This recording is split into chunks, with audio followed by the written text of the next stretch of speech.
जय श्री कृष्णा। राधे राधे। सर्वप्रथम तो आपको गणतंत्र दिवस की बहुत बहुत बहुत सारी शुभकामनाएं और प्रत्येक देशवासी को शुभकामनाएं जो भारत में रहता है। अब मैं इसी के साथ अपने ब्लॉग को शुरू करती हूँ।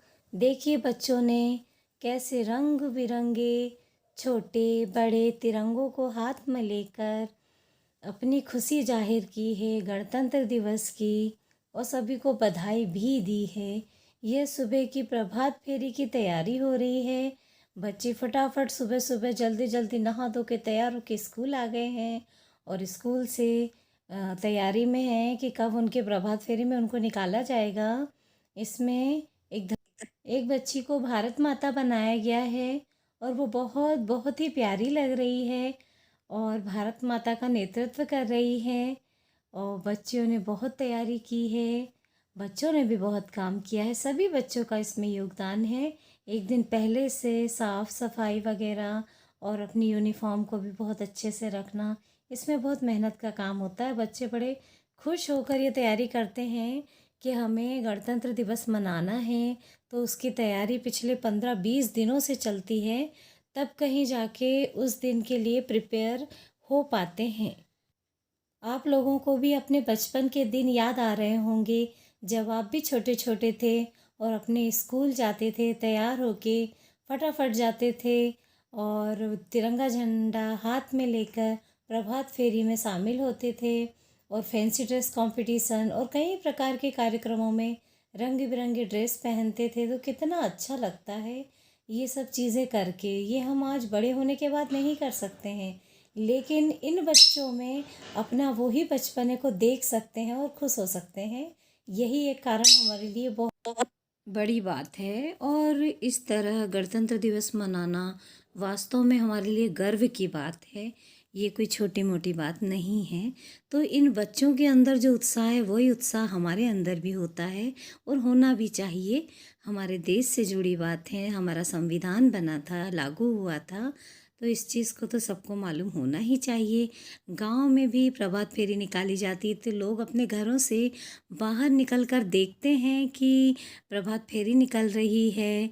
बच्चे कितनी खुशी से उत्साह से वंदे मातरम, जय हिंद, भारत माता की जय, महात्मा गांधी की जय, सभी वीर सेनानियों की जय, ऐसे जय जयकार करते हुए चलते हैं तो एक अलग सा जोश भर जाता है। मतलब देखने वाले को भी ऐसा लगता है कि वाह, ये हैं हमारे देश के वीर सपूत जिनको हम आज याद कर रहे हैं, कितने महान हैं वो लोग।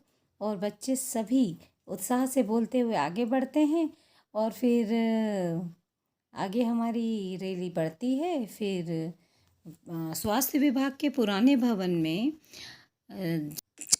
ध्वजारोहण किया जाता है और सभी लोग राष्ट्रगान को गाते हैं और वंदे मातरम और जय भारत कहते हैं।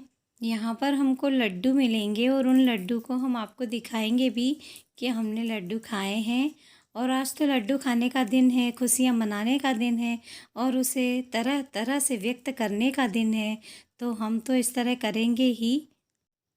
आप लोग ये सोच रहे होंगे कि ये ब्लॉग में इतना लेट क्यों डाल रही हूँ, तो इसकी वजह यह है कि मुझे शादी में जाना था और वो शादी में जाने की वजह से मैं व्यस्त हो गई और हमारे इस ब्लॉग को डालने में विलम्ब हो गया। इसके लिए मैं आपसे क्षमा प्रार्थी हूँ और अब मैं प्रयास करूँगी कि मेरे ब्लॉग सही समय पर आपके सामने आ जाए। मैं शादी से लौटने में मुझे बहुत समय लग गया, फिर तो आप जानते हैं कहीं से आते हैं तो थोड़ा सा एडजस्ट करने में ही टाइम लग जाता है, तो इस तरह मैं लेट में और ज़्यादा लेट हो गई धीरे धीरे। तो ये हम पंचायत भवन में भी हमने ध्वजारोहण किया, इसके बाद हम स्कूल में आ गए, वहाँ पे भी हमने किया ध्वजारोहण और फिर बच्चों के रंगारंग कार्यक्रम का लुत्फ़ उठाया। आप लोग भी उठाइएगा।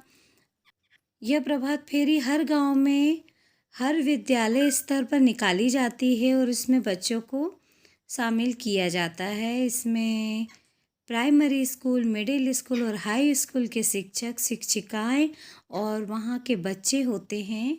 हम सभी लोग इसका एंजॉय कर रहे हैं और ये बच्ची इतनी सुंदर लग रही है तो मैंने उसकी भी फ़ोटो ले ली, उसके साथ मेरी फ़ोटो ले ली। मेरा मतलब था बच्चों का रंगारंग कार्यक्रम है, ये लड़कों के द्वारा अच्छी सुंदर प्रस्तुति की गई है। बहुत तैयारी करते हैं बच्चे और सबके सामने अपना नृत्य प्रस्तुत करना बहुत ही कठिन चीज़ होती है और अकेले में आप कुछ भी प्रयास कर सकते हैं, लेकिन सभी के सामने करना, ये निर्भीकता तो बच्चों में ही हो सकती है। इतने प्रयास करते हैं और हमें मनोरंजन करते हैं और साथ में हमें ये भी बताते हैं कि हमारे अंदर जो कला छुपी हुई है उसको किस तरह बाहर निकालना है और उसको आगे बढ़ने के लिए प्रेरित करना है। तो बच्चे तो अपना कार्य बखूबी करते हैं, हमने भी हमारा कार्य बखूबी किया है और प्रयास यही किया है कि उनको आगे से आगे बढ़ाया जाए और सही मार्गदर्शन मिलता रहे। तो मैं इसमें यही आपको कहूँगी कि भाई बच्चों का साथ होना बहुत बहुत बड़ी बात होती है और बच्चों का जीवन भी बहुत अच्छा होता है, क्योंकि इसके बाद का जीवन तो काफ़ी व्यस्त होता है, उसमें हम समय नहीं निकाल पाते हैं। इतने में ही मैं अपना ब्लॉग को समाप्त करती हूँ। राधे राधे।